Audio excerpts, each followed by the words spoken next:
E aí, papais e mamães, bem-vindos a mais um vídeo da nossa série de comunicação e conexão aqui no Patrulha Eureka.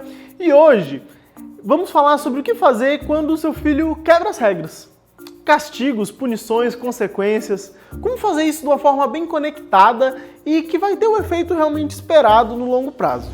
Principalmente com as crianças mais novas, que ainda têm uma certa dificuldade em racionalizar sobre algumas coisas, a gente precisa ter umas regrinhas bem definidas, tanto para a proteção mesmo da criança, quanto para a harmonia, no ambiente da casa ou onde a gente vive. E esse já é um ponto essencial.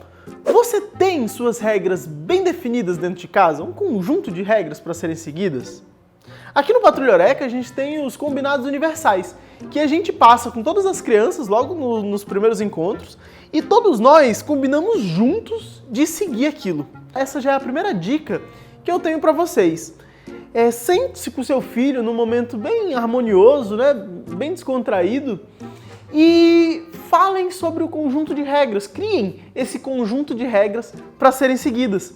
Dê um espaço para ele inserir coisas que ele acha importante, mostre para ele que você não quer apenas impor suas regras, você quer conversar sobre ele a respeito do que deve ser seguido, não só por ele, você precisa estar andando dentro das suas regras também. E explica para ele bem o porquê de cada coisa, para ser um processo bem conectado. Ninguém gosta de ser imposto nada. Então, quando a gente impõe as nossas regras, sem dar um espaço, essa abertura, se torna menos prazeroso seguir essas regras. Quando a gente faz parte do processo de combinar, a gente já se sente, não que a gente está seguindo o que alguém propôs, e sim que a gente está fazendo o que a gente mesmo decidiu fazer e as regras só servem para lembrar a gente daquela conduta que nós mesmos decidimos. Uma coisa muito importante é adicionar nessa lista de regras a consequência por quebrar cada uma das regras. Então, por exemplo, não pode deixar brinquedo no chão. Se deixar brinquedo no chão, fica sem aquele brinquedo por um dia. A consequência bem clara, a consequência bem definida, ela tira o caráter punitivo daquela ação. Não é um castigo, é a consequência direta daquilo que ele fez.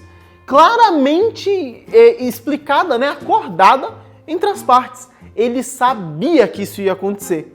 Ele só está colhendo o que plantou. Isso evita também reações baseadas em fortes emoções. Facilita esse processo para o pai. Claramente o pai precisa treinar um pouco isso, mas ele não vai decidir a punição ali na hora, ele só vai seguir um protocolo. Então, mesmo requerindo um certo treino para você não demonstrar aquela emoção ou não se encher de raiva quando você vê alguma coisa, você está mais guiado por essas diretrizes que vocês já escolheram, O pai vê o brinquedo no chão, ele pode simplesmente com um sorriso no rosto falar: opa, esse daqui vai pra caixinha até amanhã, Tirar. Ele não precisa falar: pô, de novo aqui, você não tem organização com nada, deixa tudo bagunçado. E daí, naquela hora, falar alguma coisa que vai acontecer, vai ficar de castigo, ou então vou pegar esse brinquedo. Uma coisa baseada naquela emoção que gera naquele momento, tem um impacto bem diferente. E acaba criando uma certa resistência, pode até criar uma certa revolta por causa da criança. Ninguém gosta, dessas chamadas assim, nesse estilo. Mas e aí? Isso funciona muito bem para coisas que a gente consegue prever, e previamente escrever essas regras. Mas e para coisas mais específicas? O que acontece muito? O filho faz ou deixa de fazer alguma coisa e o pai, para mudar aquilo, coloca uma condição bem forte sobre aquela ação. Se você não entrar no carro agora, vai ficar em casa. É um exemplo. O filho, principalmente em situações recorrentes, ele consegue perceber que o pai não está disposto a cumprir aquela condição. Provavelmente você não vai deixar ele em casa. E o filho acaba desafiando e vencendo pelo cansaço. Nessas situações, perceba que para o seu objetivo, no caso, colocar ele no carro, é muito mais significativo que ele saiba que você vai cumprir com o que está dizendo do que ele tenha medo disso que você está dizendo. Porque, com certeza, ele não quer ficar em casa. Mas ele consegue desafiar ali porque ele percebe que provavelmente você não vai cumprir com aquilo. Então, como que é uma estratégia para você ter mais valor essa sua palavra? Você não precisa colocar alguma coisa tão forte como normalmente se faz, né?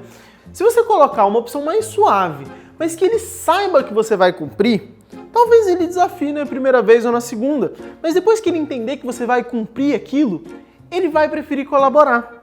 Mesmo que seja um resultado muito parecido, como você falar assim, você pode entrar no carro, ou então eu vou te pegar e vou colocar aqui dentro. É uma coisa que você tem controle sobre aquilo, você vai cumprir mesmo, se ele não vier você vai lá e vai pegar. Ah, mas eu vou ter que pegar ele toda vez para colocar dentro do carro? Depois que ele perceber que você vai cumprir com sua palavra, ele vai querer colaborar. Um exemplo interessante acontece lá em casa com minha irmã.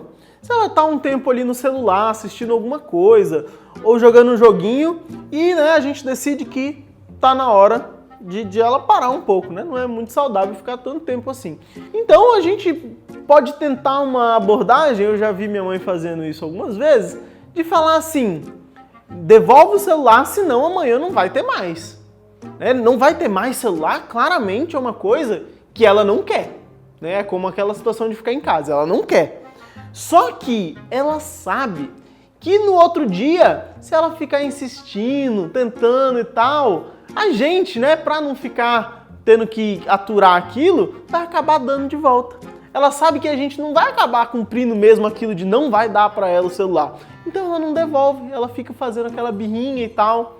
Agora, se a gente falar, me dá o celular, ou então eu vou tirar ele da sua mão, ela devolve. Mesmo que é o mesmo resultado, ela dá ou tirar da mão, é a mesma coisa. E ela podia até insistir um pouco, mas é interessante que ao perceber a firmeza daquilo, ela resolve colaborar. Então é isso, dê duas opções para ele, que as duas você esteja de acordo. E uma delas você tenha controle sobre ela. Você possa, se ele se recusar a escolher, você vai pela que você tem controle, né? O caso de tirar o celular da mão, por exemplo. Bom, gente, essa era a dica que eu tinha para dar hoje. Eu espero que vocês tenham gostado desse vídeo. Compartilhem com os pais que vocês conhecem, que vocês acham que podem se beneficiar dessa dica. E curtam aí o vídeo para a gente poder levar essa mensagem para mais pessoas. Se inscrevam no nosso canal e a gente vai postar regularmente mais conteúdo sobre comunicação com conexão. Eu vejo vocês logo logo, sempre rumo ao Tesouro de Breza, com muito Arbatol.